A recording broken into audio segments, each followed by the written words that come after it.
Chapter 72. The Monkey Rope. In the tumultuous business of cutting in and attending to a whale, there is much running backwards and forwards among the crew. Now hands are wanted here, and then again hands are wanted there. There is no staying in any one place, for at one and the same time everything has to be done everywhere. It is much the same with him who endeavors the description of the scene. We must now retrace our way a little. It was mentioned that upon first breaking ground in the whale's back, the blubber hook was inserted into the original hole there cut by the spades of the mates. But how did so clumsy and weighty a mass as that same hook get fixed in that hole? It was inserted there by my particular friend Queequeg, whose duty it was, as harpooner, to descend upon the monster's back for the special purpose referred to. But in very many cases, circumstances require that the harpooner shall remain on the whale till the whole flensing or stripping operation is concluded. The whale, be it observed, lies almost entirely submerged, excepting the immediate parts operated upon. So down there, some 10 feet below the level of the deck, the poor harpooner flounders about, half on the whale and half in the water, as the vast mass revolves like a treadmill beneath him. On the occasion in question, Queequeg figured in the Highland costume, a shirt and socks, in which to my eyes, at least, he appeared to uncommon advantage, and no one had a better chance to observe him, as will presently be seen. Being the savage's bowsman, that is, the person who pulled the bower in his boat, the second one from forward, it was my cheerful duty to attend upon him while taking that hard scramble upon the dead whale's back. You have seen Italian organ boys holding a dancing ape by a long cord. Just so, from the ship's steep side, did I hold Queequeg down there in the sea, by what is technically called in the fishery a monkey rope, attached to a strong strip of canvas belted round his waist. It was a humorously perilous business for both of us. For, before we proceed further, it must be said that the monkey rope was fast at both ends, fast to Queequeg's broad canvas belt, and fast to my narrow leather one. So that for better or for worse, we two, for the time, were wedded, and should poor Queequeg sink to rise no more, then both usage and honor demanded, that instead of cutting the cord, it should drag me down in his wake. So, then, an elongated Siamese ligature united us. Queequeg was my own inseparable twin brother, nor could I anyway get rid of the dangerous liabilities which the hempen bond entailed. So strongly and metaphysically did I conceive of my situation then, that while earnestly watching his motions, I seemed distinctly to perceive that my own individuality was now merged in a joint stock company of two, that my free will had received a mortal wound, and that another's mistake or misfortune might plunge innocent me into unmerited disaster and death. Therefore, I saw that here was a sort of interregnum in Providence, for its even-handed equity never could have so gross an injustice. And yet still further pondering, while I jerked him now and then from between the whale and ship, which would threaten to jam him, still further pondering, I saw that this situation of mine was the precise situation of every mortal that breathes, only, in most cases, he, one way or other, has this Siamese connection with a plurality of other mortals. If your banker breaks, you snap; if your apothecary by mistake sends you poison in your pills, you die.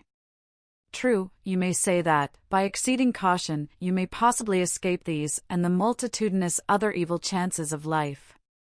But handle Queequeg's monkey rope heedfully as I would, sometimes he jerked it so, that I came very near sliding overboard.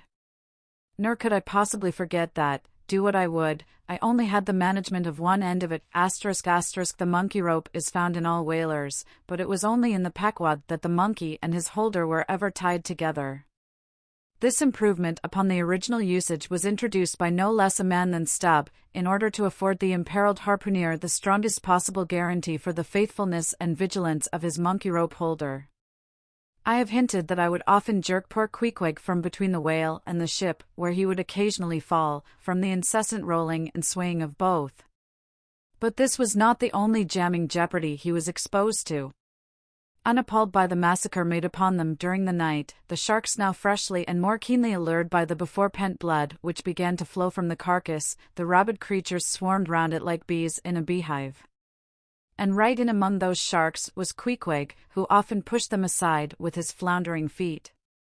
A thing altogether incredible were it not that attracted by such prey as a dead whale, the otherwise miscellaneously carnivorous shark will seldom touch a man. Nevertheless, it may well be believed that since they have such a ravenous finger in the pie, it is deemed but wise to look sharp to them. Accordingly, besides the monkey rope, with which I now and then jerked the poor fellow from too close a vicinity to the maw of what seemed a peculiarly ferocious shark, he was provided with still another protection. Suspended over the side in one of the stages, Tashtego and Dagu continually flourished over his head a couple of keen whale spades, wherewith they slaughtered as many sharks as they could reach. This procedure of theirs, to be sure, was very disinterested and benevolent of them. They meant Queequeg's best happiness, I admit, but in their hasty zeal to befriend him, and from the circumstance that both he and the sharks were at times half hidden by the blood-muddled water, those indiscreet spades of theirs would come nearer amputating a leg than a tail. But poor Queequeg, I suppose, straining and gasping there with that great iron hook, poor Queequeg, I suppose, only prayed to his Yojo, and gave up his life into the hands of his gods. Well, well, my dear comrade and twin brother, thought I, as I drew in and then slacked off the rope to every swell of the sea, what matters it, after all? Are you not the precious image of each and all of us men in this whaling world? That unsound ocean you gasp in, is life, those sharks, your foes, those spades, your friends, and what between sharks and spades you are in a sad pickle and peril, poor lad. But courage! There is good cheer in store for you, Queequeg.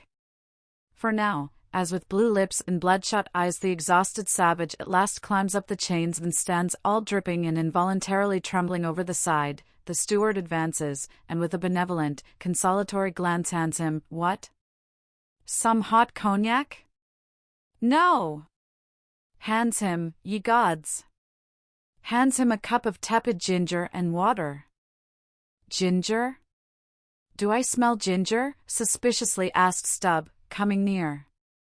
Yes, this must be ginger, peering into the as yet untasted cup. Then standing as if incredulous for a while, he calmly walked towards the astonished steward, slowly saying, Ginger? Ginger? And will you have the goodness to tell me, Mr. Doughboy, where lies the virtue of ginger? Ginger. Is ginger the sort of fuel you use, Doughboy, to kindle a fire in this shivering cannibal? Ginger, what the devil is ginger? Sea coal? Firewood? Lucifer matches, tinder, gunpowder, what the devil is ginger, I say, that you offer this cup to our poor Queequeg here? There is some sneaking temperance society movement about this business, he suddenly added, now approaching Starbuck, who had just come from forward. Will you look at that cannikin, sir, smell of it, if you please? Then watching the mate's countenance, he added, the steward, Mr. Starbuck, had the face to offer that calomel and jalap to Queequeg, there, this instant off the whale. Is the steward an apothecary, sir? And may I ask whether this is the sort of bitters by which he blows back the life into a half-drowned man? I trust not, said Starbuck, it is poor stuff enough. Steward, cried Stubb, we'll teach you to drug a harpooner, none of your apothecary's medicine here, you want to poison us, d'ye? You have got out insurances on our lives, and want to murder us all, and pocket the proceeds, d'ye? It was not me, cried Doughboy, it was Aunt Charity that brought the ginger on board, and bade me never give the harpooneers any spirits, but only this ginger jub, so she called it. Ginger jub. You gingerly rascal. Take that. And run along with ye to the lockers, and get something better. I hope I do no wrong, Mr. Starbuck. It is the captain's orders, grog for the harpooner on a whale. Enough, replied Starbuck, only don't hit him again, but, oh, I never hurt when I hit, except when I hit a whale or something of that sort, and this fellow's a weasel. What were you about saying, sir? Only this, go down with him, and get what thou wantest thyself. When Stubb reappeared, he came with a dark flask in one hand, and a sort of tea-caddy in the other. The first contained strong spirits, and was handed to Queequeg, the second was Aunt Charity's gift, and that was freely given to the waves.